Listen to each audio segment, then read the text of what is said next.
Hello বন্ধুরা, মৌসুমিস ভ্লগে আপনাদের স্বাগত জানাই। আজ করব আমি তাল আর মোরব্বা দিয়ে তালের কেক।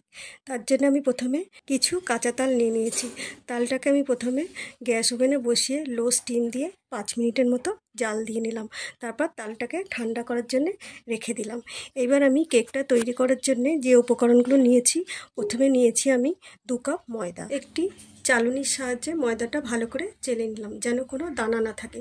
তারপর নিলাম হাফ কাপ গুঁড়ো দুধ, এটাকেও চেলে নিলাম। আর নিলাম হাফ চামচ বেকিং পাউডার, হাফের কম খাবার সোডা আর স্বাদ মতো নুন। এগুলো চালুনির সাহায্যে ভালো করে চেলে এবার সব উপকরণগুলোকে আমি ভালো করে মিশিয়ে দিলাম। এবার আমি একটা আলাদা পাত্র নিয়ে নিলাম, ওর মধ্যে একটা ডিম ফাটিয়ে নিলাম। এটাকে আমি ভালো করে ফেটিয়ে নিলাম। ফেটিয়ে ওর মধ্যে আমি হাফ কাপের একটু বেশি চিনি দিলাম। আপনারা আপনাদের স্বাদ মতো মিষ্টিটা দেবেন। এবার আমি এটাকে ভালো করে ফেটিয়ে নিলাম। যতক্ষণ না চিনির দানাটা এর সাথে মিল হয় ততক্ষণ আমি ফেটাতে থাকবো। এরপরে যে তালটা আমি জাল দিয়ে রেখেছিলাম সেই সবটুকু তাল এর মধ্যে দিয়ে আবার ভালো করে ফেটিয়ে নিলাম। একই দিকে আমাকে সবসময় ফেটাতে হবে, উল্টো করলে কিন্তু হবে না। এবার ভালো করে ফেটানোর পর ওর মধ্যে আমি দিয়ে দিলাম যে মিশ্রণগুলো করে রেখেছিলাম, অল্প অল্প করে ঢেলে দিলাম। দিয়ে আবার একটু ফেটিয়ে নিলাম। তারপরে একটু পরিমাণ মতো দুধ দিলাম, দিয়ে আবার একটু ফেটিয়ে আবার মিশ্রণগুলো ঢেলে দিলাম। আবার একটু ফেটিয়ে ওর মধ্যে আমি কাজু কুচি আর মোরব্বা কুচি করে রেখেছিলাম এর মধ্যে দিয়ে ভালো করে ফেটিয়ে নিলাম।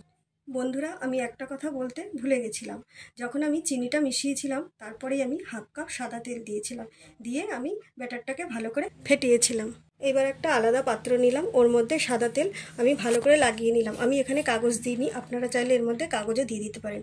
এবার যে ব্যাটারটা করে রেখেছিলাম ওর মধ্যে আস্তে আস্তে করে ঢেলে দিলাম। পুরোটা ঢালবো না, আমি কিছুটা ফাঁক রাখবো।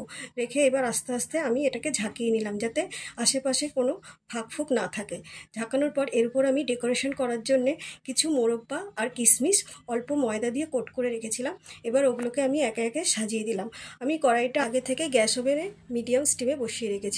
তারপর আমি এই ব্যাটারটাকে আস্তে করে ধরে ওই কড়াইয়ের মধ্যে বসিয়ে ঢাকনি দিয়ে চাপা দিয়ে রেখে দিলাম 45 মিনিটের জন্য। 45 মিনিট পর এসে আমি একটা টুথপিক দিয়ে দেখলাম কেকটা আমার কমপ্লিট হয়ে গেছে। তারপর কেকটা আমি নামিয়ে একটি প্লেটের মধ্যে সাজিয়ে নিলাম।